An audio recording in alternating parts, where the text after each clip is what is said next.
पिछले एपिसोड में हमने देखा था कि लीजी को मियाओ के फादर थंडर टेक्निक सिखा रहे होते हैं। उसे सीखकर तो लीजी को काफी ज्यादा अच्छा लग रहा था, उसे बहुत ही ज्यादा पसंद आ गया होता है इस तरह की थंडर टेक्निक का इस्तेमाल करना। लेकिन मियाओ के फादर कहते हैं देखो कि अभी मुझे काम के सिलसिले में इधर उधर जाना पड़ जाता है, तो तुम मियाओ का ख्याल रखना, उसके बाद मैं तुम्हें सब थंडर टेक्निक सिखा दूंगा, उसके बदले तुम्हें मेरी बेटी का ख्याल रखना है। जिस पर लीजी मान जाता है। उसके बाद लीजी वहाँ से अपने घर पर आया था जहाँ पर लिंगलोंग की माँ को कैद करके रखा गया है। वहाँ पर आने के बाद वो लिंगलोंग की माँ को बचा लेता है। उसी के साथ साथ उसने लिंगलोंग को भी बचा लिया था सेकंड ब्रदर के बेटे से, वरना तो वो उसके साथ कुछ भी गलत हरकत कर सकता था। जिसके बाद यहाँ से ये एपिसोड शुरू होता है। तो इस एपिसोड की शुरुआत में सेकंड ब्रदर घर पर अपने कई सारे मेहमानों को बुला रहा होता है, क्योंकि आज वो घर पे कुछ पार्टी वगैरह करने वाला था, इसलिए बाहर से काफी सारे मेहमान आए होते हैं। तब एक सिपाही आकर सेकंड ब्रदर से कहता है कि आपका बेटा बाउकी तो कहीं दिखाई नहीं दे रहा, कहाँ गायब हो गया वो? मैंने हर तरफ से ढूंढ लिया लेकिन उसका कोई नामो निशान नहीं मिल रहा। सेकंड ब्रदर कहता है जाओ और अच्छे से पता लगाओ कि आखिर वो कहाँ चला गया। इतने सारे मेहमान आए हैं, मेहमानों के सामने तो उसे आना ही चाहिए था। तभी वहाँ पर लीजी आ जाता है जो बाउकी को पकड़ के लाया हुआ था। वो उसे फेंकते हुए कहता है कहीं जाने की जरूरत नहीं है, मैं खुद ही बाउकी को यहाँ पर लेकर आ चुका हूँ। जो देखकर तो सेकंड ब्रदर काफी ज्यादा गुस्सा हो चुका था कि आखिर तेरी हिम्मत कैसे हुई मेरे बेटे के साथ फाइट करने की, देख कितना तूने उसे मारा है, उसकी तो हालत खराब हो चुकी है। वो जैसे लीजी को देखता है उससे कहता है कि अरे तेरी पावर देखकर लग रहा है कि तू अपना ब्रेक थ्रू करके आया हुआ है, लेकिन तू कितना भी ब्रेक थ्रू करके क्यों ना आ जा, मेरे बेटे की ऐसी हालत करने की वजह से आज तो मैं तुझे यहाँ पर सजा दे कर ही रहूंगा। जिसके बाद वो अपने साथियों से कहकर लीजी पे हमला करवा देता है, लेकिन लीजी अपने वेपन का इस्तेमाल करते हुए सेकंड ब्रदर के सारे साथियों को उठाकर एक ही बार में फेंक देता है, जिस वजह से तो सभी के सभी बेहोश हो चुके थे। लीजी वहाँ पर अपने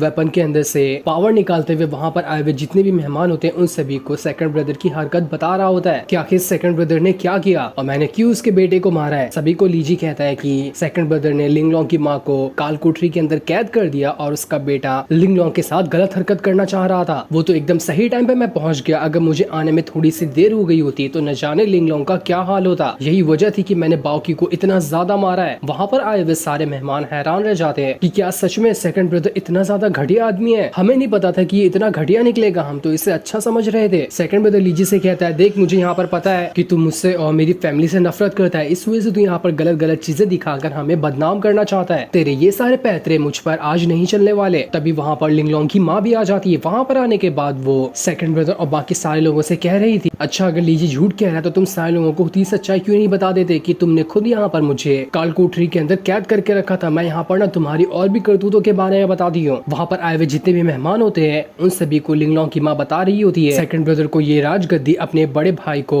फंसाने की वजह से ही मिली है। जिस सेकंड ब्रदर किसी हाफ डीमन सोसाइटी का एक मेंबर है, उसी हाफ डीमन सोसाइटी ने सेकंड ब्रदर के बड़े भाई को कैद करके रखा हुआ है और जब तक वो वहाँ पर कैद है तब तक के यहाँ पर ये इस पूरे के पूरे महल के ऊपर अपना राज बनाए हुए है। इसने खुद अपने बड़े भाई को फंसा दिया ताकि ये राजगद्दी उसे मिल जाए। उसके बाद तो जब मैंने इसके खिलाफ आवाज उठाने की कोशिश की तो इसने मुझे भी काल कोठरी में बंद कर दिया ताकि मैं कुछ भी आवाज ना उठा सकूं। सारे मेहमान तो अब सेकंड ब्रदर का वहाँ पर मजाक उड़ाने लगते और उसे बुरा भला कहना शुरू कर देते कि इतना घटिया इंसान हमने आज तक कभी नहीं देखा था। सेकंड ब्रदर का वहाँ पर दिमाग फिर जाता है, वो पूरे गुस्से के साथ सारे मेहमान को यह मारना शुरू कर देता है कि आखिर इन लोगों की हिम्मत कैसे हुई मेरे बारे में ऐसी बातें करने की। जिसके बाद तो अब वो लीजी और उसके दोस्तों के ऊपर भी हमला करना शुरू कर देता है, लेकिन लीजी अपनी वेपन का इस्तेमाल करते हुए सेकंड ब्रदर की बहुत ही बढ़िया तरीके से धुलाई करता है। मार मार कर उसने सेकंड ब्रदर की हालत खराब कर दी थी। ये देखकर सेकंड ब्रदर समझ जाता है कि अब वो यहाँ पर कुछ नहीं कर सकता। वो लीजी के सामने झुकते हुए कहता है लीजी मुझे माफ कर दो, मुझसे बहुत बड़ी गलती हो गई, मैं आगे से कभी ऐसा करने की कोशिश नहीं करूंगा। और देखो अकेला मैं वो नहीं था जिसने मेरे बड़े भाई यानी कि तुम्हारे फादर को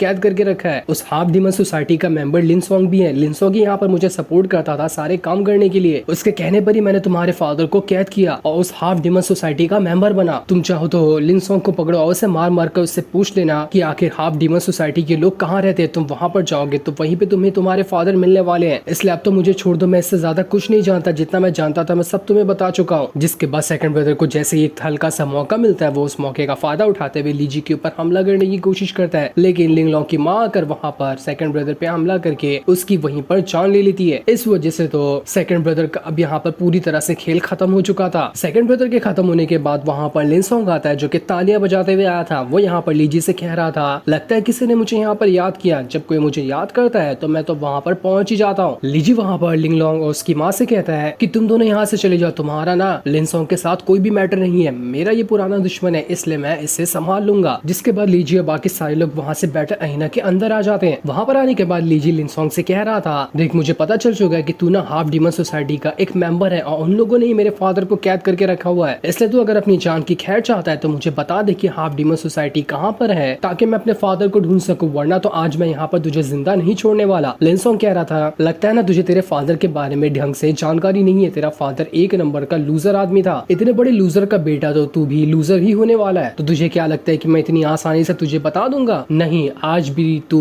अपने फादर की तरह मरने के लिए तैयार हो जा। जिसके बाद अब देखते ही देखते सारे लोगों के बीच में फाइट शुरू हो चुकी थी। लिनसोंग वहाँ पर अपने 2 चेलों को भी लेकर आया था। वो चेले भी यहाँ पर शीशी और प्रिंसेस के साथ फाइट करना शुरू कर देते हैं। वो दोनों चेले काफी ज्यादा स्ट्रॉन्ग लग रहे थे, लेकिन शीशी और प्रिंसेस भी वहाँ पर अपने वेपन का इस्तेमाल करते हुए उन दोनों चेलों का बढ़िया तरीके से मुकाबला करती है और उन्हें मार मार कर वहाँ पर उनकी हालत खराब कर देती है। कभी चेले भारी पड़ रहे होते तो बीच में लीजी भी आकर उन सभी को रोक रहा होता है। ये सारी फाइट लिनसोंग तो बड़े आराम से देख रहा था, वो अभी बीच में नहीं आया होता है, वो टाइम का इंतजार कर रहा था, उसके बाद वो बीच में आएगा। और अब जैसे यहाँ पर लिनसोंग को मौका मिल गया होता है, वो बीच में आता है और अपनी डीमन स्पिरिट को बाहर निकाल लेता है, जो कि बहुत ही ज्यादा बड़ा एक वॉरियर लग रहा था। वो स्पिरिट इतनी ज्यादा बड़ी होती है कि आसपास की 2 बिल्डिंगें लगा दी जाए तब भी वो छोटी पड़ जाएगी। जितनी बड़ी वो स्पिरिट थी उतनी ही ज्यादा वो पावरफुल भी होती है। उस स्पिरिट को देखकर लीजी कहता है, अरे बाप रे, ये तो डीमन स्पिरिट है, वो भी फुल पावर के साथ। आखिर लिनसोंग ने इसे कैसे समन कर लिया? ये तो बहुत ही ज्यादा मुश्किल होता है। लगता है कि हाफ डीमन सोसाइटी ने इसका बहुत ही अच्छी तरह से साथ दिया है और इसे ये डीमन स्पिरिट भी दी होगी, जिसकी मदद से ये यहाँ पर हम सबसे फाइट करने के लिए आया हुआ है। डीमन स्पिरिट जैसे ही एक हमला करता है लीजी का, तो वहाँ पर वेपन ही चकनाचूर हो चुका था और लीजी खुद भी वहाँ से दूर फेंका जाता है, क्योंकि इतना ज्यादा स्ट्रॉन्ग था वो डीमन। लेकिन अगली बार जैसे ही वो डीमन लीजी के ऊपर हमला करता है, शीशी बीच में आकर लीजी को बचा लेती है, जिसके बाद अब सारे के सारे लोग मिलकर वहाँ पर डीमन स्पिरिट के ऊपर हमला करना शुरू कर देते हैं। लीजी अपने वेपन को वापस से जोड़ता है, उसके कई सारे डुप्लीकेट बनाने के बाद उन सारे डुप्लीकेट को